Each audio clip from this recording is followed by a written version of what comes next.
Hello everybody and welcome to a brand new video. In today's video we are just doing a quick update on my Shino Spirit deck for the September format. Now this is before the ban list drops, so obviously some things are bound to change, but based on my predictions I believe Brilliant Fusion will get limited or semi-limited. It won't get banned, and I don't think Symphonic will get banned, which means either Brilliant Fusion will get limited or semi-limited, or Symphonic will get banned, and that's end of story. Now, the main change we did to the deck is adding the Symphonic Warrior engine. Now, this is a alternative to Brilliant Fusion. It's much cheaper. Consistency-wise, it's more versatile since it isn't as streamlined. It has different plays you can make, but it's still very good nonetheless. Now, what I want to say is, because we are not playing Manju, I decided to one up on the Amano Wiwado, since the Manju was only there to either search a Shino Calling or a Shino Baroness Peacock, but since we no longer play, we have space to play more spirits, which will trigger Crane's effect, and we have space for the Symphonic Warriors as monsters on the field. So you kind of swap out Manju in terms of body on the field for Symphonic Warriors. Now the main combo you want to have is Guitar and Aratama, and this is a 2-card combo. Very easy to pull off, but it needs to be properly done. So essentially what you do is you need these 2 cards in the hand, which isn't insanely hard to pull off. So you start off by, you can also do it with Izanami. Well, the combo is either Guitars, Aratama, Nikitama, or Izanami. One of these options. Now, what you do is you summon your spirit monster, preferably Aratama, and you get a search. You search for Nikitama. Then you activate Guitar's effect to pitch a card and special summon a Symphonic Warrior. You summon Guitar Mike's. Mike's effect reads that when this card is normal or special summon, you gain an additional normal summon during your main phase this turn. In addition, so you special summon Mike's by pitching this, and then you get a draw off Nikitama. And what you do with this, with the draw, it can be a monster, and if it's a monster, you can normal summon it. So, for example, if it's a Shino Crane, then you can summon Crane, and that's just gets you going. It gets a Nikitama in the grave, and it gets you a Aratama on the field.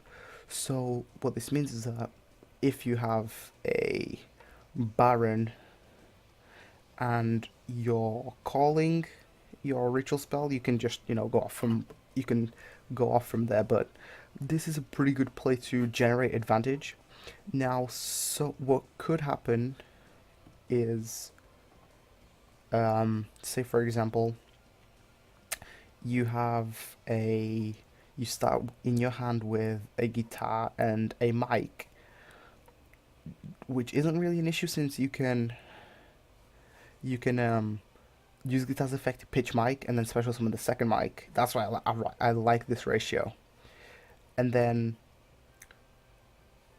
what you do is whenever you draw your second guitar, you can always normal summon the guitar and special summon the mic you pitched from the grave onto the field, allowing you to get your other normal summon. So that was pretty cool. For the rest of the deck, we pretty much keep the same, spirit, main spirit core support.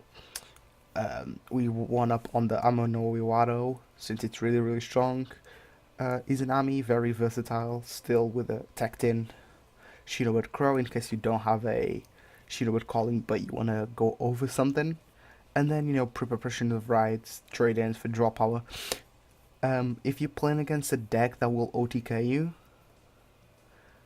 going second, you probably want to swap trade in for Desires, since it's less restrictive, but you don't necessarily have to. And then standard Shino Bird stuff like Calling to Salvation because it's really, really strong, to a Curse Attack, and one Urgent Ritual Art. Now, at first, when I was playing against like random people, people don't really know, they don't play around Shino Bird Salvation, so it was really easy to have its effect go off and be really disruptive. But as time went on and like me playing against friends, they started realizing how much of a threat this trap card actually is. So getting both effects to go off can be tricky, but in the right situation with the right bluff, it's good because it also forces them out to use stuff. The extra deck is pretty simple. We took out Seraphinite and we added a Titanic Galaxy, but you can change this to a different Cipher Dragon, and then use the effect to take your opponent's monster and then make it a Cipher Dragon. You do this by you summon them by using both Shinobirds. Utopia package, Volcasaurus, because you can make it off two mics. Castell, Wolf, Emerald to replenish resources, Graveyard, Game. Deco Talker, Kashik Magician, pretty standard in today's meta. And Proxy Dragon because it's generic. Some side deck options are the Kaijus, the Wind Witches, Ghost Ogre, Ghost Ash for hand traps, Guild Dogger plus Herald to search out stuff. DD Crow, still okay. It's a winged beast, so it does have some use with Diamond Direwolf, since you can like summon DD Crow and then use Diamond Direwolf's effect to destroy it, but not the optimal play. Crystal Wing to use off the Wind Witches, Desires if you really want to play. You don't have to. You can put it in the deck as like an extra, like as a 2-off will be fine.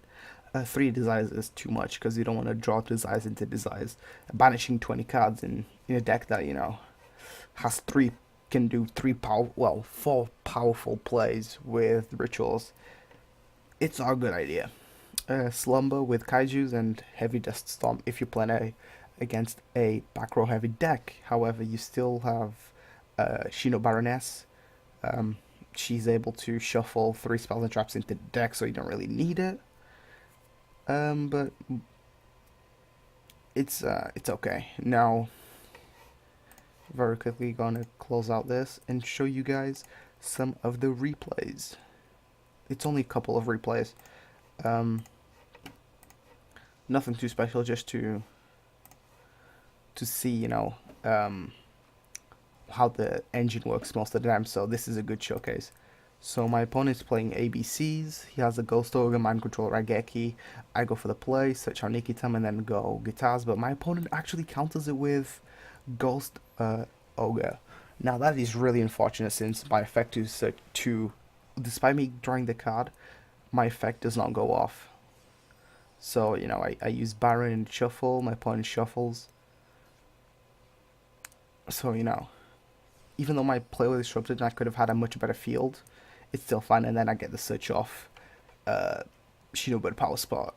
He goes for standard zoo stuff, not the ABC, and then attacks. Apparently he said he could have swung for game somehow. No idea.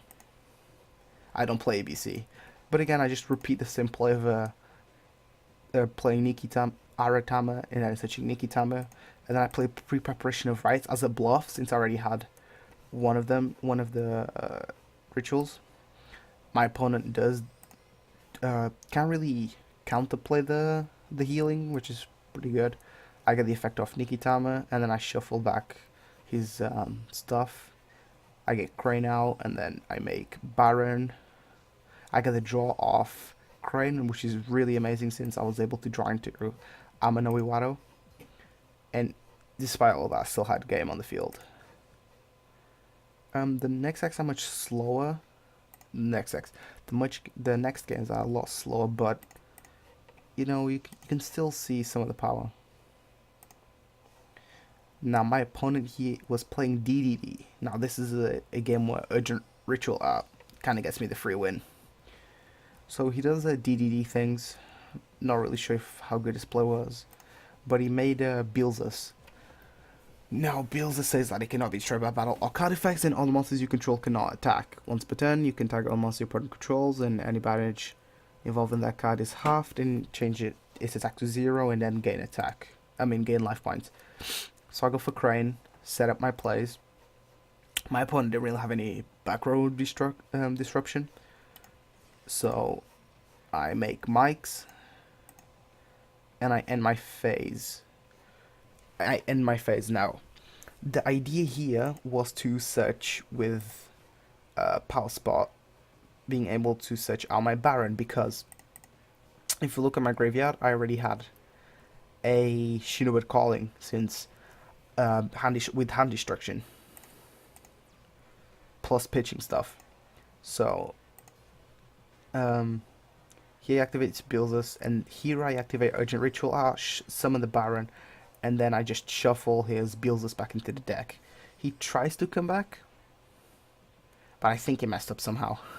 And then he just ends up scooping because, even though I had a 0 attack monster on the field, he didn't really have many options.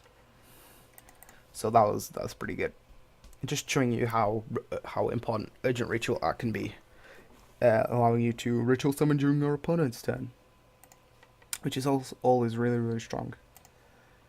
And this game is against a Warrior Toolbox, something you don't see a lot. Now, my opponent, he's playing like Warrior Toolbox, so I just go for mic play and then get the draw. So right here, 1, 2, 3, 4, 5. I was able to go +3, I believe. Wait, 1, 2, 3, 4, 5. Yeah, I was able to go +3. So he goes Call of the Haunted and summons that to reduce the damage he takes. With Amano Iwado, it's pretty strong. Pretty beefy. Here I activate Salvation, and then I play Max C because Goblinberg was going to give me a free draw, and then he makes the Lightning. That was pretty foolish of him, but whatever. And then I just use Healing's effect to banish Nikitama. To be honest, I could have taken the damage anyways, but it's whatever. Now I use Crane because I want to get those draws and then make Baron. I get the draw of Crane, Baron, and then I use the second Mike's effect, and then he had just attack for game. So as you can see, even being able to summon both Mikes, he's just really, really strong. Because you do have some cards that would want to go to the graveyard for either Ritual Tribute or just graveyard effects, especially when combined with Shino Salvation or Nikitama. Can be really, really good. So yeah, that was the quick update for my Shinobu deck with Symphonic Warriors. I hope you guys enjoyed, and if you did, don't forget to leave a like and a comment. But until then, I'll see you guys in the next one.